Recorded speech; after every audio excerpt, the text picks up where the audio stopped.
I love you madam. তোমার সাহস তো কম না, তুমি আমাকে প্রপোজ করো। নাম কি? টনি মন্ডল, কি করা হয়? সাব ইন্সপেক্টর, সাহেবনগর থানা। স্যালারি 37,500। ঘুষ টুস খাও নাকি? না না ম্যাডাম, কিন্তু বিশেষ করে ম্যাডাম আপনাকে আমি অনেক ভালোবাসি। এই স্যালারিতে আপনাকে আমি অনেক খুশি রাখবো। অনেক হয়েছে, আর নাটক করতে হবে না। কোথায় যাওয়া হবে?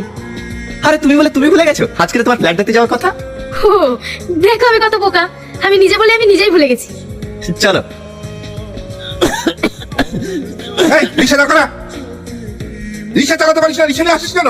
বাবু চলে এসেছি, আর একটু। দরকার না তোর কাছে যাওয়ার। এই নে বাবু আপনি 10 টাকা ভাড়া দিচ্ছেন কেন? 50 টাকা ভাড়া তো। 5 মিনিটের রাস্তা 15 মিনিটে নিয়ে এসে আবার 50 টাকা। এই দাঁড়া, ওনাকে মারছিস কেন? বাবু ওনার সাথে ভাড়া দিয়েছিলাম বলে। এই যত অত্যাচার শুধু গরিবের প্রতি না, আজকের পর থেকে যদি এরকম অত্যাচার আর কারোর সঙ্গে করেছি সালা এমন কেসে ঢুকিয়ে দেবো না, সারা জীবনে বউ ছেলের মুখ দেখতে। ভুলে গেছে, আর হবে না। 500 টাকা ফেলে এখান থেকে যা। আপনার শরীরের অবস্থা তো ভালো না, আপনি এই অবস্থায় রিক্সা নিয়ে এসছেন কেন? কি করবো বাবু, সংসার তো চালাতে হবে। আপনার বাড়িতে কোনো ছেলে নেই? আছে, ওরা আমাকে দেখে না। এটা রাখুন, আজকের আপনার কোনো ভাড়া মারতে হবে না, ঠিক আছে? আপনি বাড়ি চলে যান। বাবা মার কাছে তো কোনো ছেলে মেয়ে বোঝা হয় না, ছেলে মেয়ের কাছে কোনো বাবা মা বোঝা হয়। কি হলো, কি দেখছো? তোমাকে গরিবের দেবতা। তোমার কথা। চাপো। স্যার আমার মেয়েকে খুঁজে পাওয়া যাচ্ছে না। কবে থেকে? 3 দিন থেকে। নাম কি? মধুমিতা, বয়স? 21। 21। মেয়ে নাগরকোটে ছিল, নাগর সঙ্গে পালিনি তো? আপনি এসব কি বলছেন? আমার মেয়ের কারোর সাথে সম্পর্ক ছিল না।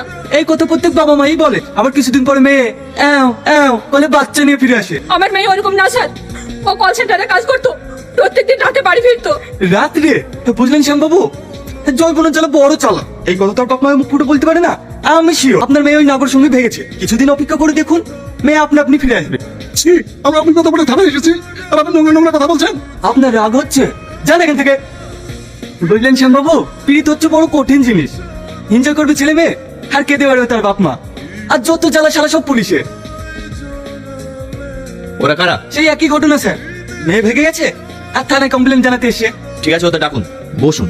কি হয়েছে বিষয়টা খুলে বলুন। আমার মেয়ে কল সেন্টারে চাকরি করে, পরশুদিন রাতে থেকে বাড়িতে না বেরোয়। আমি সব জায়গায় ফোন করতে থাকি, এখন ফোনে সুইচ অফ বলছেন স্যার। স্যার আমার মেয়ের কিছু হয়নি তো? আমাদের ভীষণ ভয় করছে স্যার। আচ্ছা, আপনার মেয়ে কোনো বন্ধু বান্ধবের বাড়িতে নেই তো?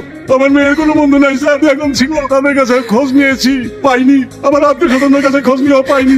আচ্ছা, আপনার মেয়ের কোনো ছবি আছে? হ্যাঁ আছে স্যার।